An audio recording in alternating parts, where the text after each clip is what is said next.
Good morning, and welcome back to English Speaking Corner. The sun is up, the day is new, and you are ready to start fresh.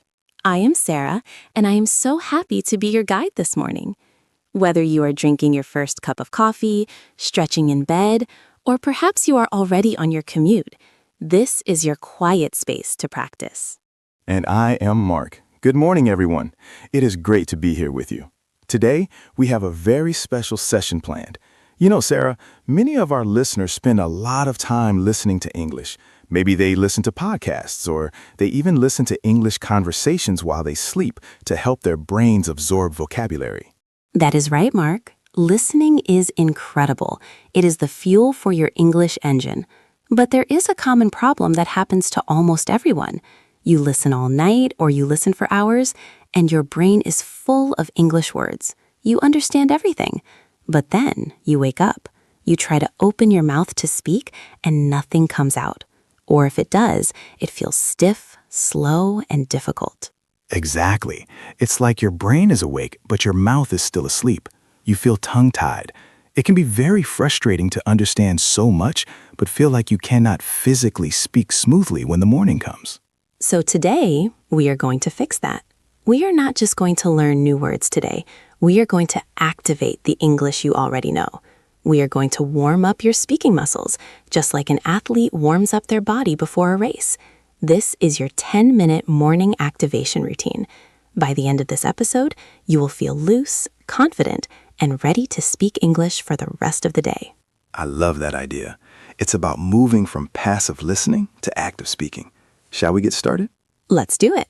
Before we say a single sentence, we need to focus on the physical side of English. Speaking is a physical act. It involves your lips, your tongue, your jaw, and your breath. If you have been sleeping all night, those muscles are tight. If you are stressed, your jaw might be clenched. This tension acts like a filter. It makes your accent stronger and your speech harder to understand. So first, let's relax. This is something I often forget. I try to force the words out without relaxing first. So listeners, wherever you are, I want you to drop your shoulders. Let them fall away from your ears. Take a deep breath in through your nose and let it out through your mouth. Let's do that one more time. Breathe in and breathe out. Perfect. Now focus on your jaw. In many languages, we speak with a tight jaw, but English requires a loose, relaxed mouth. I want you to gently open your mouth and let your jaw hang loose. Do not force it, just let it relax. Now we are going to make a gentle humming sound. This wakes up your vocal cords. It sounds a bit funny, but trust me, it works. Just hum a low note with me. You try it. It does vibrate a little bit in the chest. It feels good.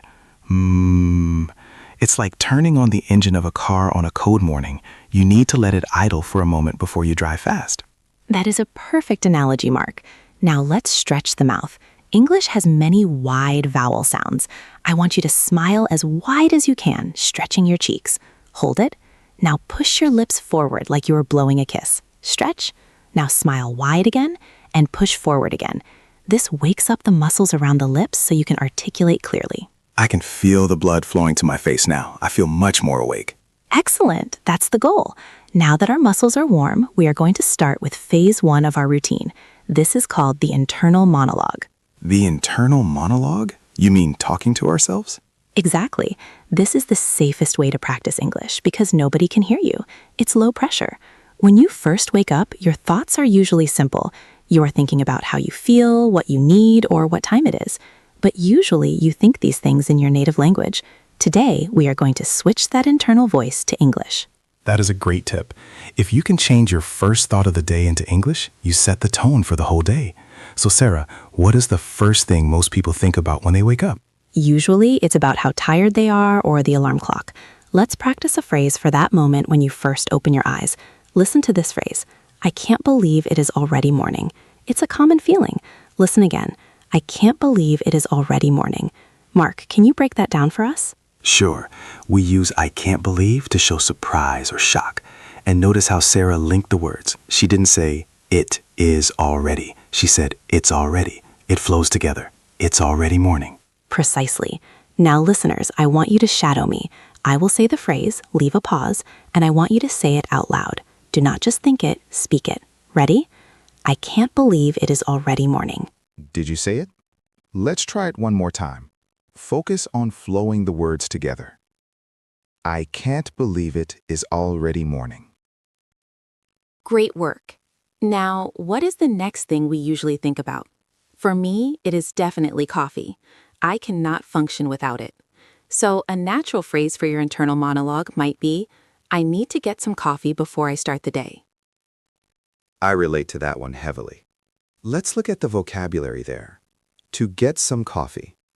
In English, we often use get instead of make or buy because it is general. It just means you want to obtain the coffee. And then you said, before I start the day.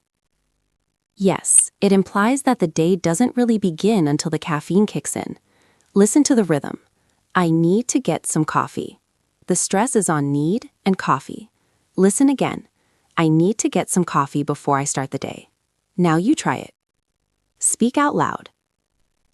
Excellent. And remember, when you speak to yourself, you don't have to be perfect. You just have to be English. Even if you stumble, just keep going. This is your warm-up. Let's try one more for this internal face. This is for when you look at your phone. Maybe you see a lot of emails or messages. You might think, it looks like today is going to be a busy day. That is a very useful structure. It looks like. We use this all the time to make an observation based on what we see.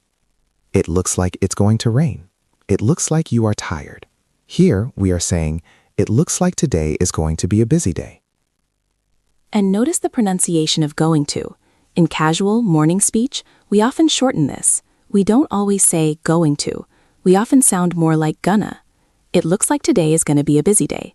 But for now, let's practice clear, standard pronunciation, just a little faster. It looks like today is going to be a busy day. Your turn.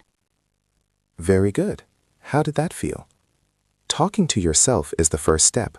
If you can say these 3 sentences to yourself tomorrow morning, you have already won. You have broken the silence. Exactly. You have activated the connection between your brain and your mouth. Now we are ready to move to phase 2. We are moving from the internal monologue to the household greeting. This is where we start interacting with other people. Maybe it is your partner, your children, your parents, or your roommates. It is easy to just mumble, morning, and walk away. But this is a golden opportunity to practice real English in a safe environment. Right. And we want to move past just saying good morning. We want to add a little bit more connection. A very common caring question to ask someone in the morning is, did you sleep well? It is simple, but it is effective. Did you sleep well? Notice this is in the past tense because the sleeping is finished. We use the auxiliary verb did. Sarah, how do native speakers usually pronounce did you? That is a great question. When we speak quickly, did you often blends together. It sounds like didja. Did you sleep well? You don't have to say it that way, but it helps to recognize it. For our practice, let's try to be clear but connected. Did you sleep well? Listen to the intonation. It goes up at the end because it is a yes-no question. Did you sleep well? Okay, listeners, imagine you see someone in your kitchen. Look at them, smile, and ask the question. Ready? Go. Did you sleep well? I hope you said it with a smile. Your tone of voice changes the meaning. If you say it flatly, it sounds robotic. If you say it with warmth, it connects you to the other person. Let's try a response to that question, because maybe someone asks you. If you slept okay, you can say, I slept pretty well, thanks. How about you? Pretty well. This is a great phrase. Pretty here doesn't mean beautiful. It means quite or very. I slept pretty well. It is natural and very common in spoken English. I slept pretty well, thanks. How about you? Let's shadow that. It is a longer sentence, so I'll break it into 2 parts. First part, I slept pretty well, thanks. Now you say it. Second part, how about you? Your turn. Now put it all together. I slept pretty well, thanks. How about you? Fantastic. I can hear you getting smoother. The hesitation is disappearing. Now let's look at a logistical phrase. Mornings are often rushed. You are getting ready for work or school. You need to tell someone that you are leaving soon. You could say, I am leaving now, but a more natural phrasal verb choice is heading out. Heading out. I love this phrasal verb. To head somewhere means to go in a direction. So heading out means going out of the house. It sounds dynamic and active. So the sentence is, I'm heading out in about 10 minutes. Notice the preposition in about 10 minutes. This tells us the future time duration. I'm heading out in 5 minutes. I'm heading out in an hour. Let's practice the phrase, I'm heading out in about 10 minutes. Listen to the stress. I stress heading out and 10 minutes. Those are the important information points. I'm heading out in about 10 minutes. You try. Good. And let's add one more common household phrase. Maybe you are running late. It happens to the best of us. You are rushing, looking for your keys. You can say, I'm running a bit late today. Running late. This doesn't mean you are physically jogging. It means you are behind schedule. And adding a bit softens it. It makes it sound less disastrous. I'm running a bit late. Let's shadow that emotion. Imagine looking at the clock and realizing you only have 5 minutes. I'm running a bit late today. Go ahead. I'm running a bit late today. Great energy. By using these phrases, you are not just communicating information. You are participating in the rhythm of the household in English.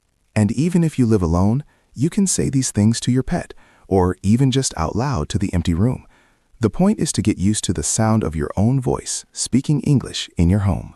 Absolutely. Now we are warm, we have spoken to ourselves, and we have spoken to our household. It is time for phase 3. This is the plan. Phase 3 is about setting your intentions for the day. This is mentally shifting from the home to the world of work, study, or daily tasks. This usually involves the future tense. Yes, and when we talk about plans for the immediate day, we often use going to or the present continuous rather than will. Will often sounds like a promise or a distant future. For a plan, we want going to. So, for example, if you have a big report to finish, you wouldn't usually say, I will finish the report today. You would say, I'm going to finish that report today. It sounds like a definite plan. Let's practice that structure. I'm going to. Think about one big task you have today. Maybe it is grocery shopping, studying a chapter, or attending a meeting. Let's use a general example. I'm going to focus on my project this morning. Focus on. That is a key phrasal verb for work and study. It means to give all your attention to one thing. I'm going to focus on my project. Listen to the rhythm. Dada, dada, dada, dada. I'm going to focus on my project. Try to copy that music. Go ahead. I'm going to focus on my project this morning. Very good. What if the plan is about going somewhere? We can use the phrase plan to. For example, I plan to go for a walk during lunch. This is a nice, healthy ambition. I plan to go for a walk. Notice during lunch, not at lunch or in lunch, but during. It implies that the walk happens inside the time of the lunch break. Let's shadow it. I plan to go for a walk during lunch. I plan to go for a walk during lunch. Excellent. And let's do one more for the end of the day. It's nice to look forward to something. Maybe you want to relax tonight. A great phrase for that is, I'm looking forward to relaxing tonight. Looking forward to. This is essential English. It means you are excited about something in the future. But be careful with the grammar here. After looking forward to, if you use a verb, you must use the ing form. You cannot say, I look forward to relax. You must say, I look forward to relaxing. Thank you for pointing that out, Mark. It is a very common mistake. I am looking forward to relaxing, or I am looking forward to seeing you. So let's practice the correct version. I'm looking forward to relaxing tonight. Imagine you are tired, but happy that the evening is coming. I'm looking forward to relaxing tonight. Your turn. Wonderful. You have just built a complete narrative for your morning. You started with your body, moved to your inner thoughts, greeted your world, and planned your day. And think about what just happened. 10 minutes ago, your mouth was cold. You hadn't spoken a word of English. Now, you have spoken about 15 or 20 distinct sentences. Your vocal cords are buzzing. Your tongue knows where to go. You are activated. That is the power of a routine. It takes the fear away. You don't have to wonder, can I speak today? You just follow the steps and suddenly you are speaking. Before we wrap up, let's do a quick lightning round. We'll say the key phrases from today one last time, a little bit faster, just to lock them into your memory. Are you ready? I'll say the phrase, you repeat it immediately. No explanations, just action. I need to get some coffee. Did you sleep well? I'm heading out in 10 minutes. I'm going to focus on my project. Great job. I can hear the confidence in that repetition.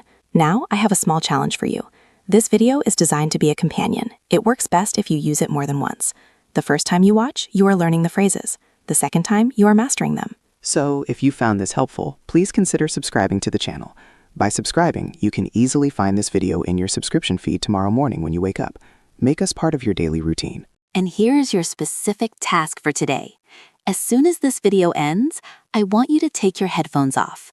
Go find someone, or even just look in the mirror, and use one of the phrases we practiced.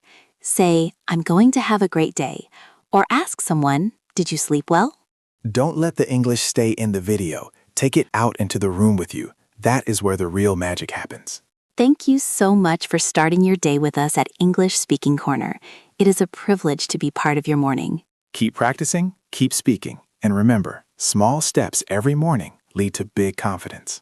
Have a wonderful, confident day. We will see you in the next episode. Goodbye, everyone. Bye for now. And remember, breathing is key. Let's take one last deep breath together before we go. Breathe in confidence and breathe out hesitation. That felt good. One more thing, Sarah. Often students ask, what if I forget the words later? That is a very natural worry. If you forget the exact words, don't panic. The goal isn't to be a parrot. The goal is to communicate. If you forget, "I'm heading out," and you say, "I'm going now," that is perfect too. The routine we did today is about building the habit of speaking, not just memorizing a script. That is such an important distinction. The muscle memory we built today, the humming, the stretching, the simple sentence structures, that stays with you even if you forget a specific vocabulary word. You are training your mouth to be an English-speaking mouth. Exactly. Think of it like stretching before a run. You might forget exactly what stretch you did, but your legs are still loose and ready to run. Your English is now loose. I also wanted to revisit the softener concept we touched on with running a bit late. Using words like a bit, pretty, or kind of makes you sound so much more advanced. Beginners often use very absolute language. I am late. It is good. Yes, intermediate speakers use nuance. I'm a bit late. It's pretty good. It sounds friendlier and less rigid. So today, as you go through your day, try to add those little soft words. Don't just say, "I am hungry." Say, "I'm a bit hungry." I am a bit hungry. I like that. It sounds polite. It sounds like you are ready for a conversation, not just making an announcement. And that brings us back to the core of what we do here. English Speaking Corner is about conversation, connection, and calm. We don't want you to feel pressure. We want you to feel that English is a tool you can pick up and use comfortably anytime. Speaking of tools, let's quickly review the pronunciation of coffee again. It is such a common word, but the vowel sounds can be tricky for some learners. Oh, good point. It has that open O sound. Coffee. You drop your jaw. A lot of students say coffee with a tight mouth. Remember our warm-up? Drop the jaw. Coffee. Coffee. And the F sound requires your top teeth to touch your bottom lip. Coffee. I need to get some coffee. It sounds much better when you open the mouth wide. This is why we did those silly face stretches at the beginning. They have a purpose. They really do. You know, I feel like we have covered a lot of ground today. We started with biology, the muscles, and ended with grammar and pragmatics. We did. And you, the listener, stayed with us the whole time. You should be proud of that discipline. Listening actively, shadowing actively. This is hard work, but it is the only work that guarantees results. So as you head out, see what I did there? Head out? As you head out into your day, carry this feeling of accomplishment with you. You have already done your English workout. Everything else today is just extra practice. That is a lovely way to look at it. The hard work is done. Now just enjoy the language. Listen to the music of it. If you hear someone speaking English, or if you listen to a song, try to catch these phrases. You might hear "heading out" in a movie today and think, "Hey, I know that one." That moment of recognition is the best feeling. It proves that you are learning. Well, I think our listeners are truly ready now. No more excuses. The jaw is loose, the vocabulary is fresh, and the mind is focused. Agreed. Go crush your day, everyone. You've got this. We believe in you. See you next time at the corner. Bye. Goodbye.